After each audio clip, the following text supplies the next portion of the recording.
Hello my friends, this is Walter Matthews. Welcome back to my YouTube channel. This video is sponsored by National Air Security and Protection Services. Visit the website of nationalair.security.com. All right, today I will show you the third part of this video series I called In the Path of the Commando Knives. For those just joining, I will make a quick summary. Right, on the first part, I talk about this knife and his history serving in the Chilean Marines. On the second part, I went south to Homestead, and I had the honor to interview my friend Al Hernandez, who is United States Army Special Forces Green Beret veteran, and he owns two of these designs. And for the third part, I went all the way down to the Keys, actually to Key West, and I interviewed none other than Mr. Gary Eck. During that interview, I got a lot of material, a lot of footage. So I will have more than one video to show you with Gary. Okay, so let's get this started. Hey guys, welcome back to my channel. This is Walter Matthews, and following this history in the path of the Eck knife, finally I'm here with Mr. Gary Eck, right? He's John Eck's son, and he will tell us a lot about the history of this amazing knife. You know, like this one, you know, already have. He has some others right there. Beautiful. You have got it, right? This is an Eck knife. Absolutely. And we are enjoying a beautiful day here in Key West, in Surly Siren Saloon, right? So this is this place. It's really good. Right, Gary.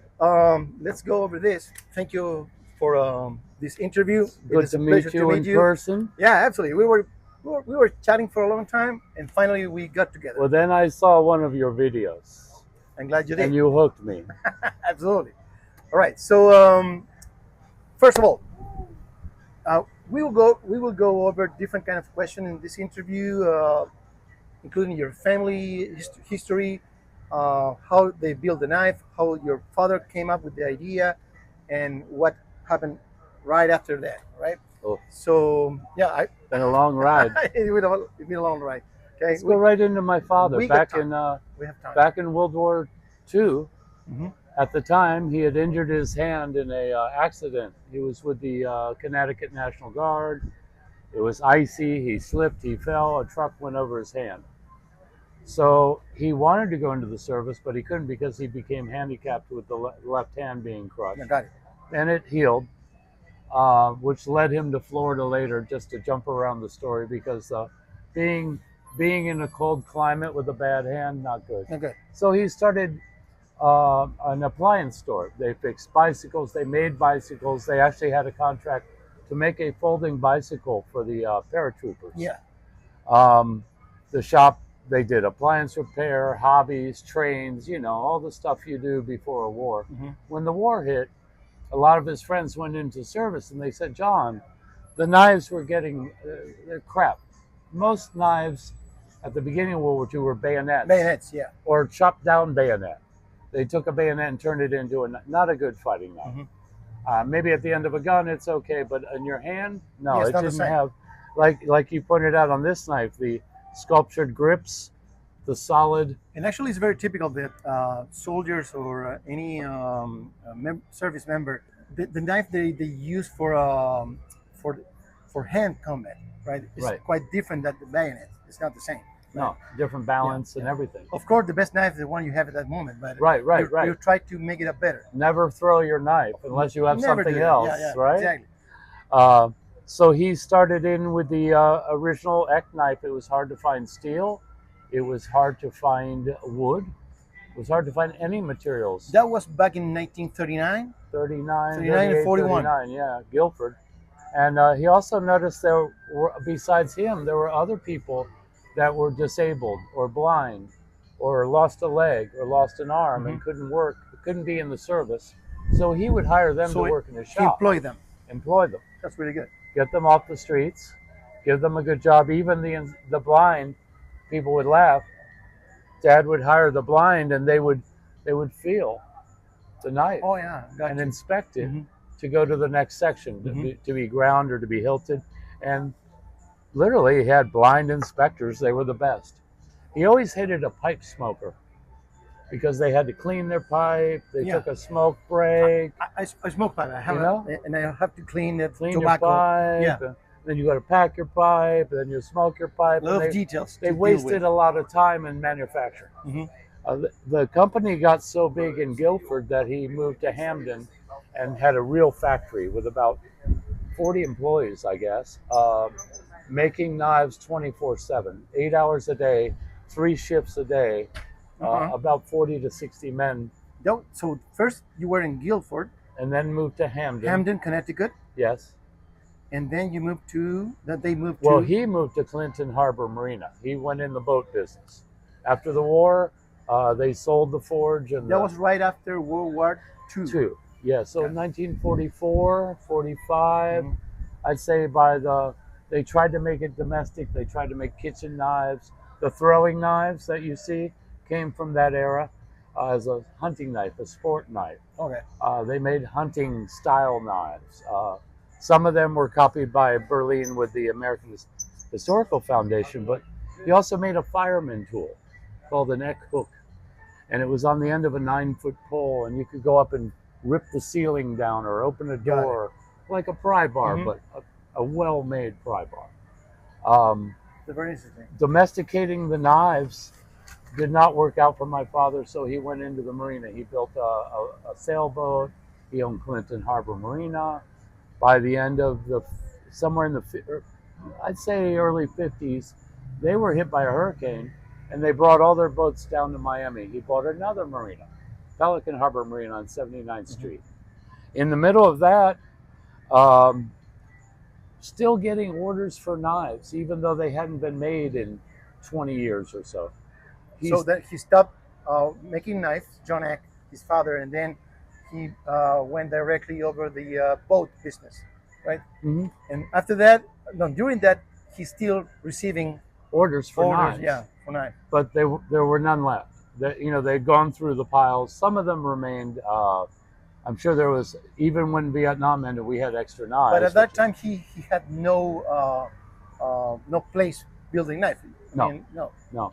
So they got to Miami. They went through another hurricane. They had the marina, and they found a gun shop for sale, Seminole Gun Shop. It's a very old business. It was probably around 20 years when he bought it.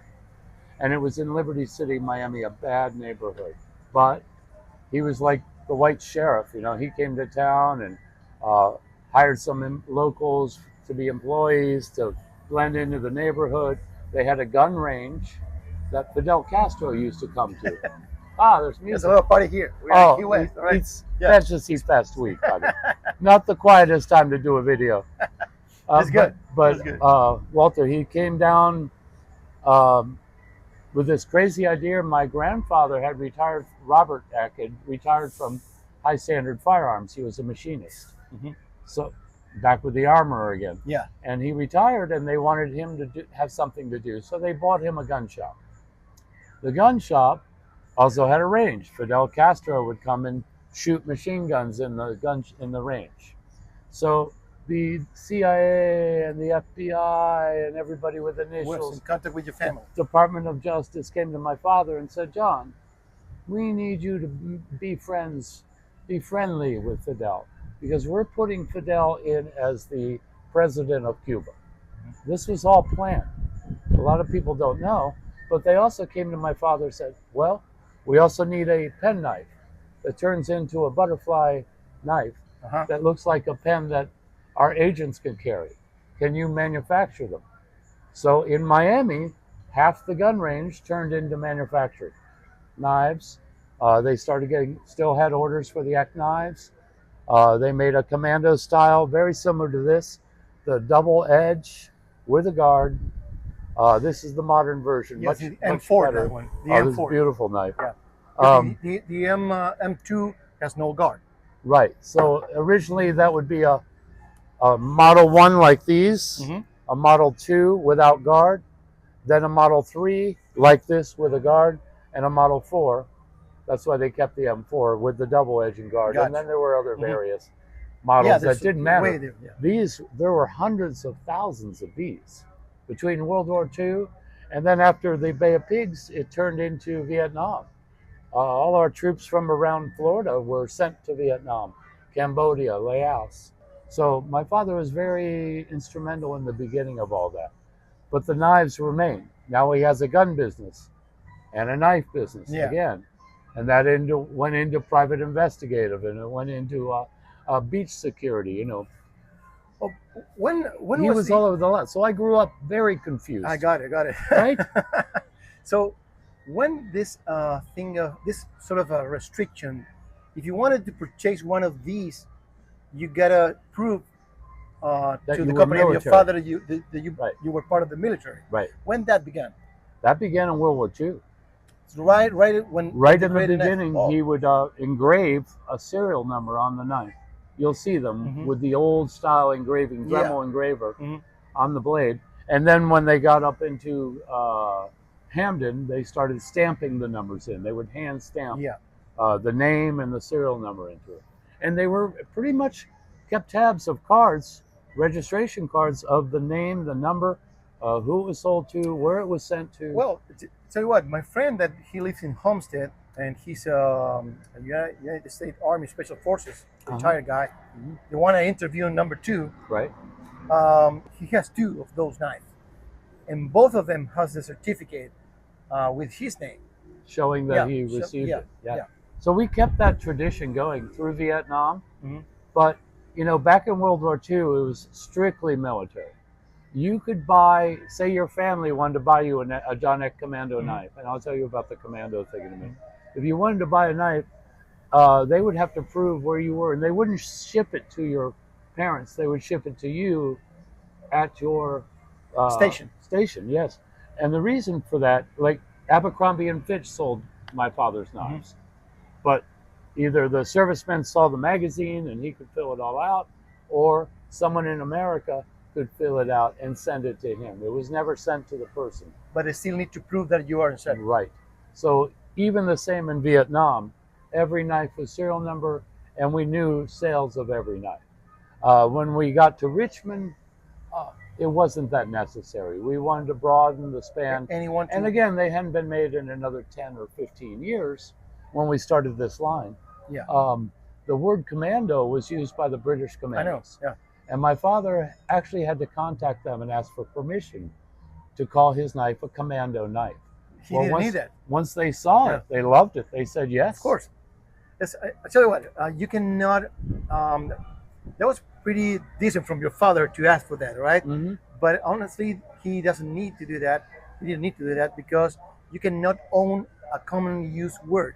Right. So for instance, I have a survival school in my country, and the word survival in Spanish is supervivencia. So my website is supervivencia.cl, like .com, right? Right. So it's like there's you no saying that you own the word survival. You don't own that word. You can use it, right? But you cannot own that word. So it's all right. And I think it started from he admired the Fairborn and Sykes. Yes, sure. He disliked knives like the K-bar and the other knives because they would break at the leather, not so good. That's a really good point. You told me that your father, he didn't like K-bar. We'll go over that later. Yeah, we'll get into that. All right, more to come. So stay tuned. Remember, hit like and subscribe and share so you can help me to grow on YouTube. See you in the next one.